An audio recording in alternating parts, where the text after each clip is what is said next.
A new investigation by Dana Priest and Ann Hall of the Washington Post has revealed a troubling side of what's going on there at Walter Reed, the other Walter Reed. And here's a report that ran the other evening on the NBC Nightly News that will work for y'all on the radio as it does on television as you roll that. Tucked away in a northwest Washington neighborhood is a former hotel the Army simply calls Building 18. It's an unlikely place to house injured soldiers in the nation's capital. But the respected Walter Reed Army Medical Center, just across the street, is overflowing with the wounded from 5 years of war in Afghanistan and Iraq.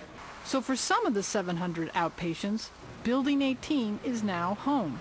Walter Reed clinical social worker Joe Wilson. So they had to do a quick renovation, which was very quick and very cursory, that didn't necessarily address all of the issues that you'd want to address if you were building a barracks. Many soldiers living here are being treated for brain injuries and psychological stress.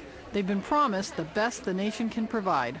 We owe them all we can give them. But, as a Washington Post investigation found, conditions here are far from ideal. Mold and peeling wallpaper, shower rot, mice and cockroaches. Walter Reed staff members and outpatients told the Post that conditions here at Building 18 are symptomatic of a system overwhelmed by more injured soldiers than the Pentagon expected.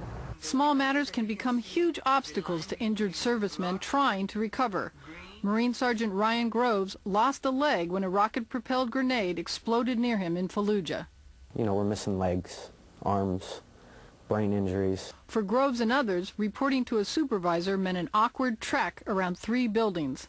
He says there's a ramp that would shorten the trip, but it's too steep. Filling a prescription requires an even longer trip. Psychiatric treatment is clear across post. And at the end of the day, a long trip home uphill. But his larger complaint is that his military supervisors didn't treat him like a patient.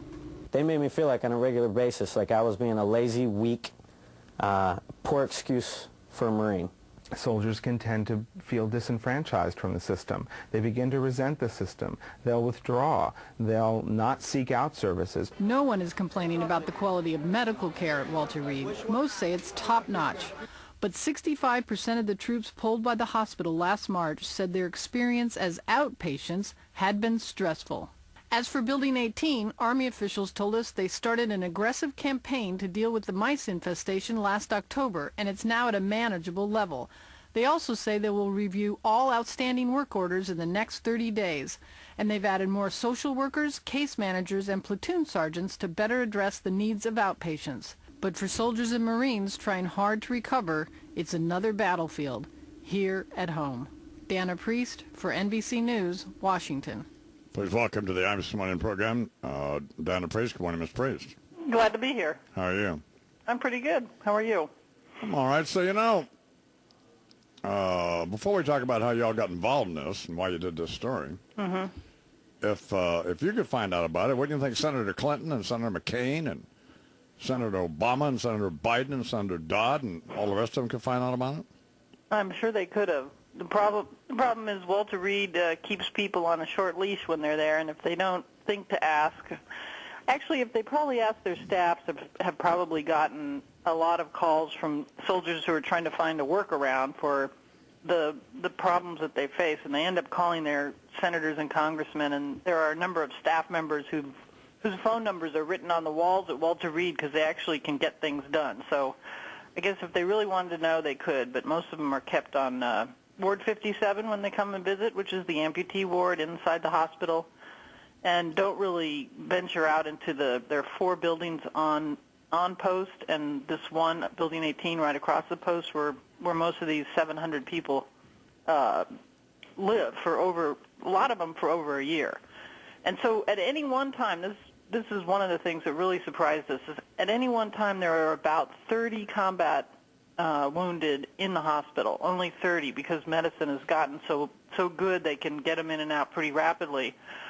But when they leave the hospital, they become the charges of Walter Reed as outpatients, and there are 700 of them, plus their family members. Sometimes they have mothers or wives who come up and try to take care of them.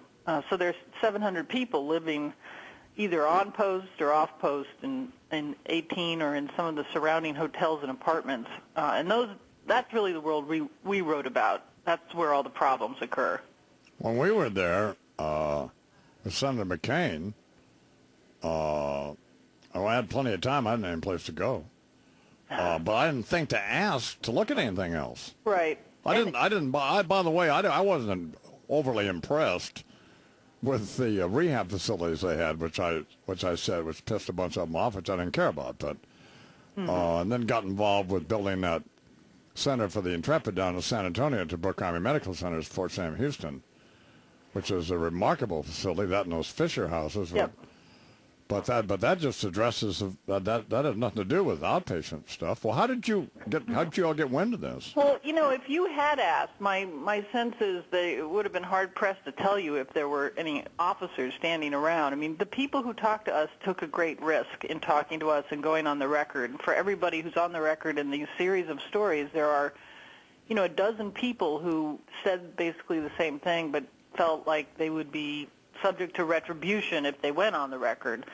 So in order to find them, I got onto it by someone who called and met with me to say, I've heard these stories up here. How can this be true? Right. And I was so surprised that I started to check it out and started going up there and meeting with people, and slowly, it's actually just traditional gumshoe journalism. You start with nothing, and you sort of work the street up there. Yeah.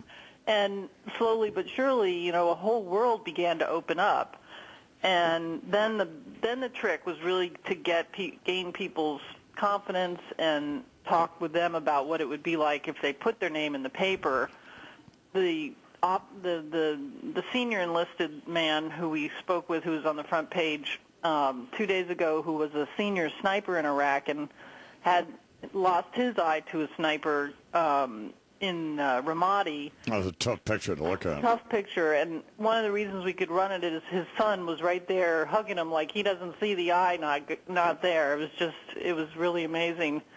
But he had been there for so long, and he was such a dedicated soldier that he didn't care really at that point. His attitude was, what are they going to do to me now? And he's beloved up there in part because when he saw these problems, he said, as he said to us, I'm a staff sergeant of the in the U.S. Army. We take care of people, and he started his own accountability system. One of the big problems is when people are discharged from the hospital and then they go to live in one of these hotels or barracks on post, somehow they get lost. And like he did, he sat there in his room heavily medicated from brain surgery and eye surgery, and no one called him up. So he started calling up the numbers he had in his pocket, trying to figure out what the heck am I trying to, where am I supposed to go? And Jesus. He finally got his case manager, and they said, where have you been? And he says, geez Louise, people, what do you mean? I'm your patient. You're supposed to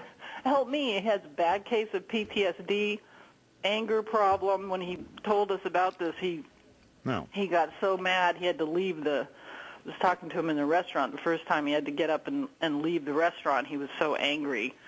But he had a lot of courage in the end to say what he did. And, of course, today they're all up there facing their platoon sergeants for the first time since these stories came out. So we're going to try to keep track and see if there's anything, negative that happens. Well, Tom, Dana Priest.